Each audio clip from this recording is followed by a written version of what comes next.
the chance to talk to everyone, and I was going to use my 20 minutes more as a discussion springboard. And again, thank you, Eduardo, for that. And all of these talks have really measured into what I'd like to bring into this conversation, which is accessibility. And Eduardo, even seeing your monogram and seeing how things work, are there ways that we can lower the barriers? I wanted everyone here for a moment to close your eyes and imagine that you're in that space, that you're in these areas that we've been talking about in virtual reality, in XR. Now, when you open your eyes and anything moves, you're instantly ill. You cannot function in your own body. You want to see the text, you want to understand what's going on, you want to grab that meaning, but if you open your eyes and the text moves, you'll be ill. You'll be in bed for another few days. That's one of the realities. Another reality is if you close your eyes, you cannot see the screen. You cannot reach out and touch that text. What's going on the screen? Now open your eyes and imagine the sound, but it's painful.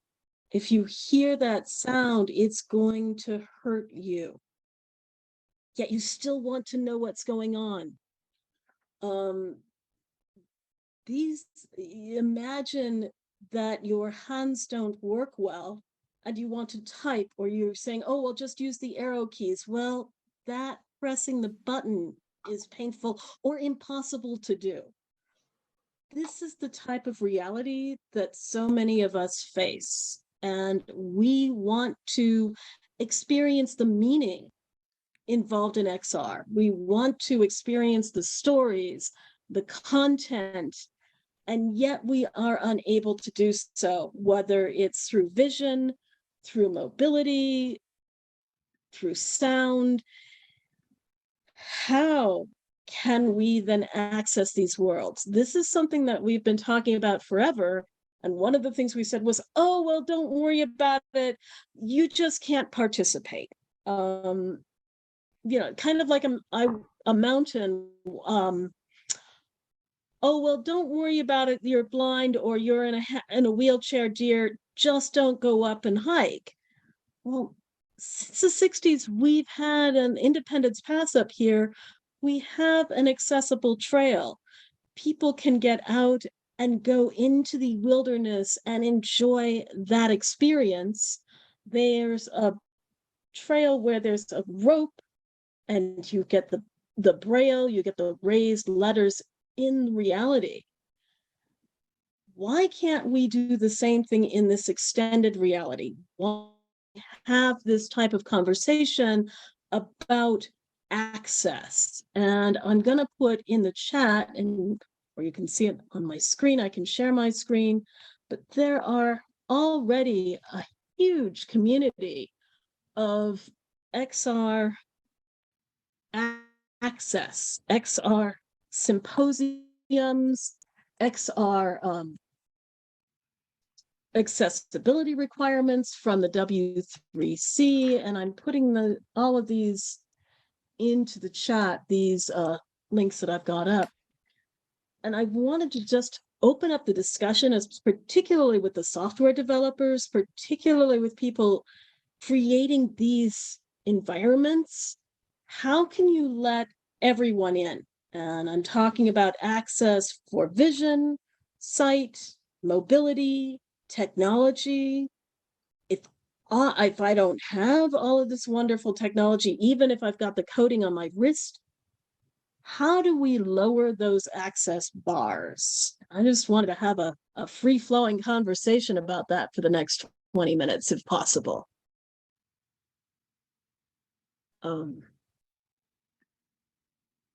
Have people been joining these communities? You software developers in that audience out there. Can you hear our voice now, or shall we type? We can hear you. Yeah. Okay. Yeah, we can hear you. in emergency. Yes, it struck me actually when I started developing in the R on the web, because the first meeting I went was with the W3C in 2016, and somebody explained Nope, that. now we can't hear you. You guys are going to have to type. Okay. I'm going to try to stop the video. Nope. Yeah. Without the video, is it better? Can you hear anything or still not?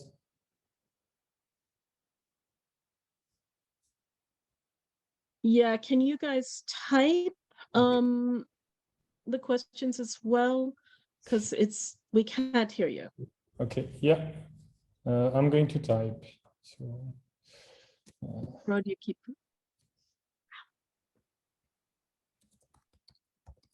and I'm going to repeat. Let me. No. It's really bad. Froda, can maybe restart on your end the system? It's so bad. We can't hear anything. I guess it was a response from Eduardo. The aliens are responding to Eduardo. Yeah. Deena, we're online, we can hear each other. I've worked for the W3C, the WATEC group, so accessibility tools for web authoring quite some years ago. And so I'm familiar with all the issues. Saying this, the move from DOS, from terminal user interface, was a kind of catastrophe for people who can't hear. London, please speak quiet. So screen reader is an issue in terms of understanding what's going on in the virtual space. And we have it almost for the GUIs, for the graphical user interfaces in 2D, so everything that's around right now. But can you envision a screen reader for a virtual world? So this guy is behind the other, he's hiding behind a tree, and all this needs to be converted into audio space from the virtual 3D virtual environment into the audio space. I think this is one of the prominent issues that needs to be addressed. I think so. And for example, in a static image, we're already having difficulty getting people to do the alt text. What is in that static image? What meaning do you want to convey? There's so much information in that static image. Now, expand that to 3D, expand that to outer space, expand that to holographic text, expand that to all of the meaning that's within those characters. As Eduardo was saying, you have gravity within characters. Now, if you're going to go against that gravity, you're going to have to explain that to someone who can't see the image at all. How do you explain that? How do you convey that type of meaning? And if you can only get the kernel of the meaning, okay, fine.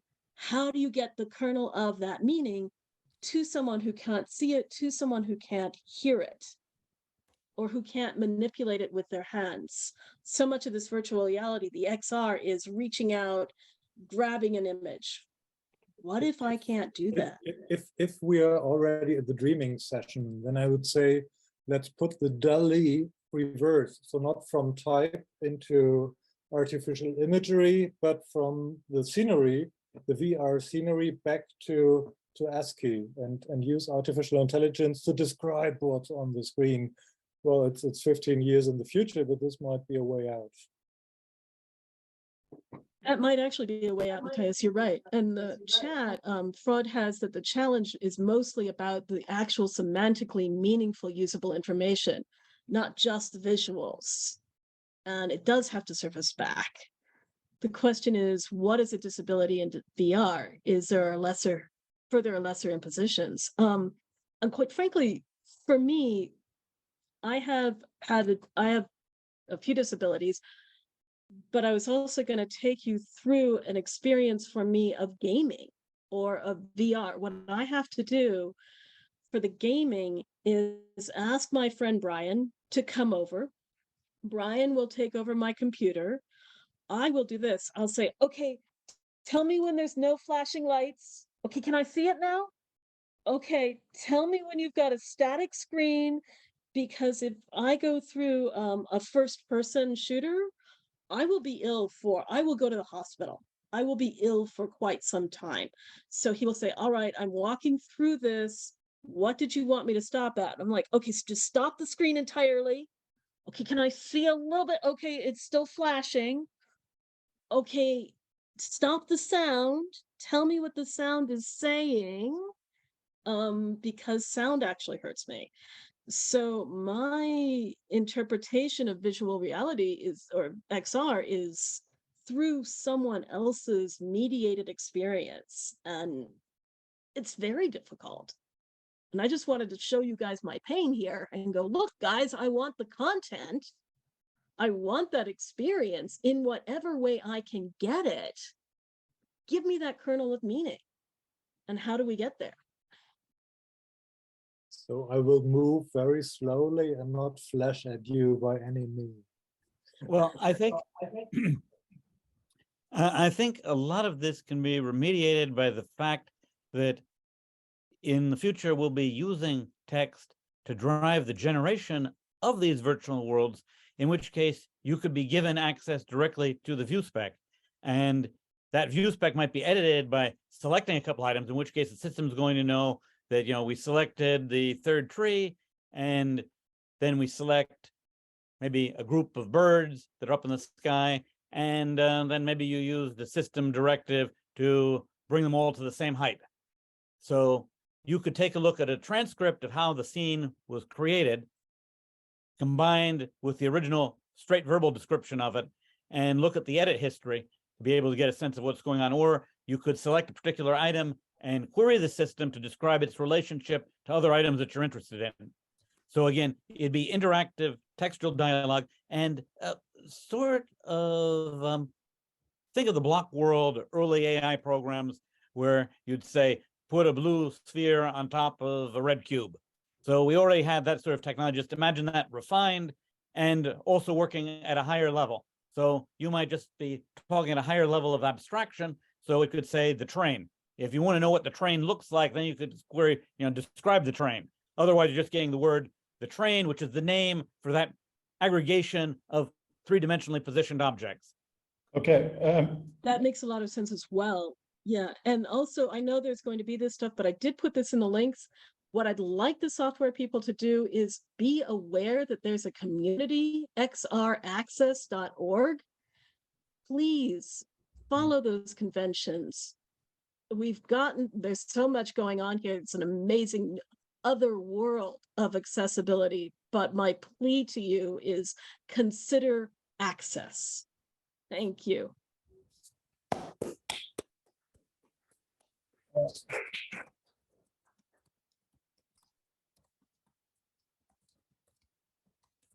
Freud has said that they're on a coffee break with Andy, Scott, and Ken when they're coming back.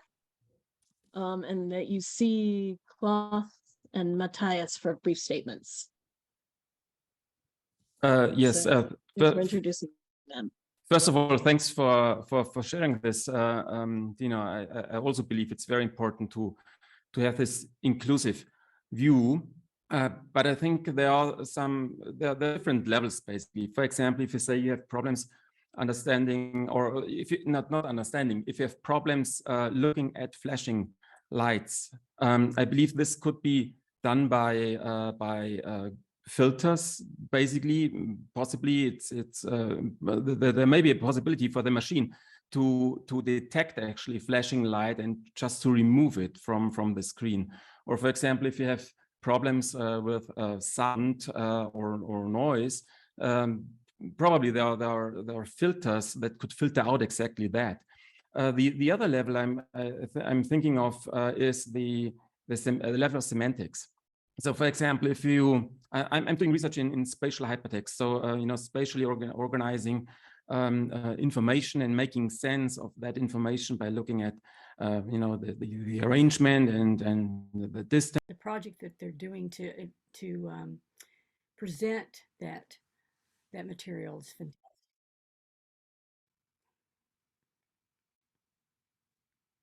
Yeah. It's amazing, amazing project. And It does Andy's look art, I mean, beautiful. Andy and Judy's art is just phenomenal. Do you happen to have the links to it, Deenie? The actual works? Which one? The which work? Just even their studio. Well, The yeah, you just type curio. streaming methods. Just streaming Are we methods. seeing anything on Zoom? Yeah. Well, I'm asking if you can hear me now. Yeah, we can. We can now. hear you. Okay, good. We're moving over to Scott. Andy's presentation was brilliant, but it was a video presentation, so we can't do too much dialogue. Anyway, we're catching up on some time. So we're just getting ready with Scott. Please chat amongst yourselves. We were having a nice talk. So Deena, it's just streaming methods. So just look it up that way. Oh. That's how you find his work. And there Okay. are streaming methods works that we've been preserving in the next. So we do have some. I'm gonna look that up. Yeah. And Oh, Andy's got it. talk, they gave the link to Andy's talk. Yeah, Andy's talk is in the chat, and I'm gonna put in the link to Dreaming Methods. Thank you.